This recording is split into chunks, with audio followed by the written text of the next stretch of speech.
मसीही में मेरे सभी प्रिय भाई बहनों को जय मसीह की। हमारे पिता परमेश्वर और प्रभु यीशु मसीह की ओर से आपको अनुग्रह और शांति मिलती रहे। आज का मेरा विषय है आत्मिक अपरिपक्वता। हाँ, आत्मिक अपरिपक्वता। जिस दिन आपने और मैंने प्रभु यीशु मसीह को हमारा वैयक्तिक उद्धारकर्ता करके कबूल किया था, उस दिन हमने एक निर्णय लिया था। क्या निर्णय? कि आज से मैं शारीरिक जीवन नहीं जीऊँगा, लेकिन आत्मिक जीवन जीऊँगा। और जैसे कि आज हम प्रभु यीशु मसीह का प्रतिनिधित्व कर रहे हैं, लेकिन क्या फिर भी आज आप दुखी, निराश, हताश हो जाते हो? क्या आज भी आप क्रोध करते हो, घमंड करते हो, जलन रखते हो? क्या आज भी आप आपके मुख का इस्तेमाल श्राप देने के लिए, गाली गलौज करने के लिए, तिरस्कार, निंदा करने के लिए करते हो? क्या आज भी आपकी आंखें व्यभिचार करती है? क्या आज भी आप हठीले हैं, पियक्कड़ हैं? क्या आज भी आप डिंगमार हैं? तो मुझे बताने दीजिए कि आप एक आत्मिक अपरिपक्व व्यक्ति हो। आत्मिक अपरिपक्व व्यक्ति कौन है? आत्मिक अपरिपक्व व्यक्ति एक ऐसा व्यक्ति होता है जो अपने आप को आत्मिक तो समझता है, लेकिन उसका चाल चलन और उसका रवैया शारीरिकता का प्रदर्शन करता है। तो मैं आज आपके साथ आत्मिक अपरिपक्व व्यक्ति के 3 प्रमुख लक्षणों के बारे में बातचीत करना चाहती हूँ। उससे पहले हम एक वचन देखेंगे, गलातियों अध्याय 4 वचन 1 और 2। गलातियों अध्याय 4 वचन 1 और 2।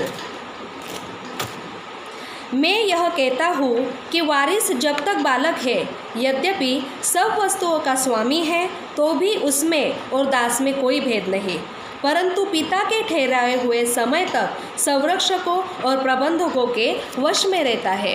यहाँ पर वचन कहता है कि जब तक आप बालक है, जब तक आप अपरिपक्व है, आप दास तरीके हो, प्रभु तब तक आपके लिए रुका रहेगा जब तक आप बदल नहीं जाते। हो सकता है कि आप एक चरवाहे हैं, हो सकता है कि आप एक अगुवे हैं, हो सकता है कि आप प्रेरित हो, लेकिन फिर भी तब तक प्रभु आपके लिए रुका रहेगा जब तक आप आपका बोलना नहीं बदल देते। प्रभु तब तक आपके लिए रुके रहेंगे जब तक आपका क्रोध निकल नहीं जाता। प्रभु तब तक आपके लिए रुके रहेंगे जब तक आपका स्वभाव, आपका चाल चलन बदल नहीं जाता। क्योंकि दास कभी भी विरासत प्राप्त नहीं कर सकता, लेकिन पुत्र को विरासत प्राप्त होती है, लेकिन ऐसा पुत्र जो परिपक्व है। और जब आप पुत्रत्व की विरासत को प्राप्त कर लेते हो, तो आप प्रभु के परिपूर्णता में से सब कुछ को प्राप्त कर सकते हो। इसके लिए ज़रूरी है कि हम परिपक्व बन जाएं। तो अपरिपक्व व्यक्ति का सबसे पहला लक्षण है कि अपरिपक्व व्यक्ति कभी भी बढ़ना नहीं चाहता, बदलना नहीं चाहता, सुधरना नहीं चाहता। कलीसिया में ऐसे लोगों के साथ समझौता करना बहुत ज़्यादा कठिन हो जाता है जो अपने आप को बदलना नहीं चाहते। आप ऐसे व्यक्ति को कितना भी प्रचार करो, कितना भी उसको वचन सिखाओ, कितना भी आप उसको समझाओ, उसको सिखाओ, उसको सुधारो, लेकिन ये व्यक्ति जो होता है वो अपने परिस्थिति से, अपने समस्या से बाहर निकलना नहीं चाहता, वो आगे बढ़ना ही नहीं चाहता। और ऐसे व्यक्ति के लिए अगर आप कितना भी प्रयास करो तो आपके परिश्रम व्यर्थ हो जाएंगे। अच्छा है कि आप उसके लिए प्रार्थना करो, क्योंकि वचन भी कहता है कि अगर नमक का स्वाद बिगड़ जाए तो वह फिर किस वस्तु से नमकीन किया जाएगा? फिर वह किसी काम का नहीं, केवल इसके कि बाहर फेंका जाए। जो व्यक्ति की नमकीनता ही निकल गई है ना, आप उसको कुछ भी करके फिर से नमकीन नहीं बना सकते। अच्छा है कि आप ऐसे व्यक्ति के लिए प्रार्थना करें। दूसरा लक्षण अपरिपक्व व्यक्ति का कि अपरिपक्व व्यक्ति आसानी से अपमान को ले लेता है। अपरिपक्व व्यक्ति अगर कुछ गलती करता है और उसको अगर उसका पासवान सुधारता है, उसको डांटता है, तो अपरिपक्व व्यक्ति तुरंत अपमानित हो जाता है। वो इस बात को लेता ही नहीं कि हाँ मैं गलत हो सकता हूँ, वो अपने आप को ही सही समझता है और उसको सब गलत ही लगने लग जाते हैं। ऐसा जो व्यक्ति अपमान को जल्द अपने जीवन में ले लेता है, वो व्यक्ति क्षमाहीनता में चला जाता है। ऐसा अपरिपक्व व्यक्ति जिसको उसका पासवान, उसको उसके माँ बाप हो सकते हैं, उसका दोस्त, उसका रिश्तेदार हो सकता है, अगर उसको सुधारे तो वो तुरंत ठोकर खाता है, उसमें क्षमाहीनता आ जाती है, वो निराश, हताश, दुखी हो जाता है। वो कभी भी प्रभु के पास जाकर ये नहीं कहेगा कि प्रभु मैं अपमानित हुआ और मैं अपने गलती को कबूल करता हूँ और मैं उस व्यक्ति को क्षमा करता हूँ जिसने मुझे अपमानित किया और मैं आगे बढ़ना चाहते हूँ। लेकिन वो व्यक्ति आगे बढ़ना नहीं चाहता है, लेकिन वो रुक जाता है दुखी, निराश, हताश और क्षमाहीनता को लेकर वो चलने लग जाता है। तो ऐसा व्यक्ति अपरिपक्व व्यक्ति है। बहुत बार परमेश्वर आपको बढ़ने के लिए अपमानित होने देते हैं, लेकिन क्या आप आपके अपमान को आप बढ़ने के लिए इस्तेमाल करते हो? क्या आप ठोकर खा के निराश, हताश होकर बैठ जाते हो? और अगर आप अपमानित होकर निराश हो गए हैं, हताश हो गए हैं, तो आप एक अपरिपक्व व्यक्ति हैं। अपरिपक्व व्यक्ति का तीसरा लक्षण कि अपरिपक्व व्यक्ति अस्थिर रहता है और वो दूचिता स्वभाव का रहता है। कलीसिया में हम देखते हैं विशेष करके युवक आज के बहुत ज़्यादा अस्थिर हो चुके हैं। एक बार वो निर्णय लेते हैं कि मैं सेवकाई करूँगा, और दूसरी बार तुरंत निर्णय लेते हैं कि नहीं, मैं मेरे पढ़ाई को पूरा करूँगा। एक बार वो निर्णय लेते हैं कि नहीं, मैं आज से प्रभु के पीछे चलूँगा, लेकिन तुरंत वो कहते हैं कि मुझे शादी भी करना है। पूरी रीति से अपने भावनाओं में, अपने निर्णयों में ये अपरिपक्व व्यक्ति अस्थिर रहते हैं। बहुत सारे लोग ये सोचते हैं कि मैं आराधना टीम की अगुवाई करता हूँ, मैं कितना अच्छा कीबोर्ड बजाता हूँ, मैं कितना अच्छा गिटार बजाता हूँ, मेरे पास तो वचन के प्रकाशन है, और वो घमंड में आ जाता है।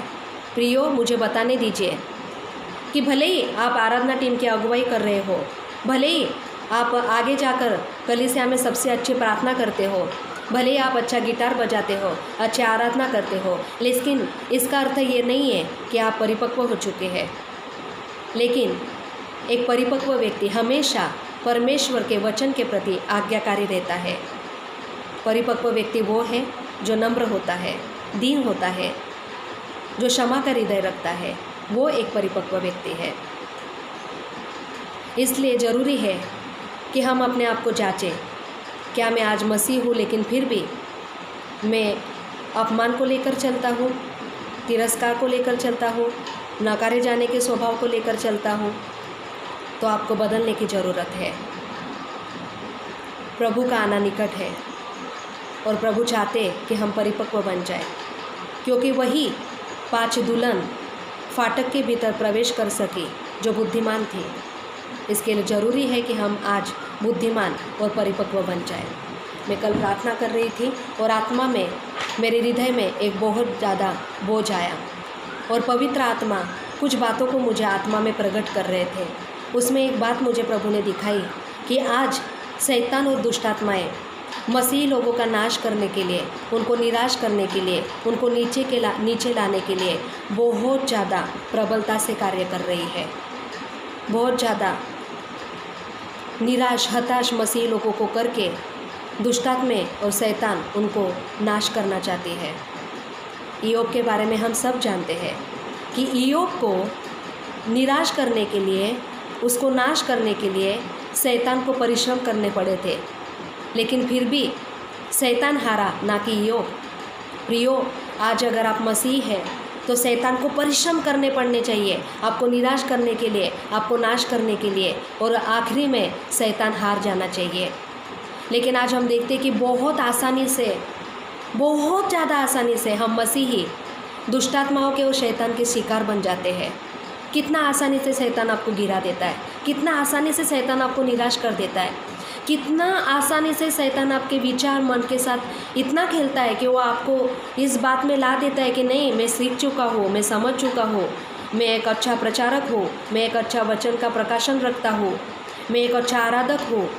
और इतना जल्दी वो आपको खुद के घमंड में ला देता है कि आपके आँखों पर एक पर्दा आ जाता है और आप सच्चाई से बहुत ज़्यादा दूर हो जाते हो।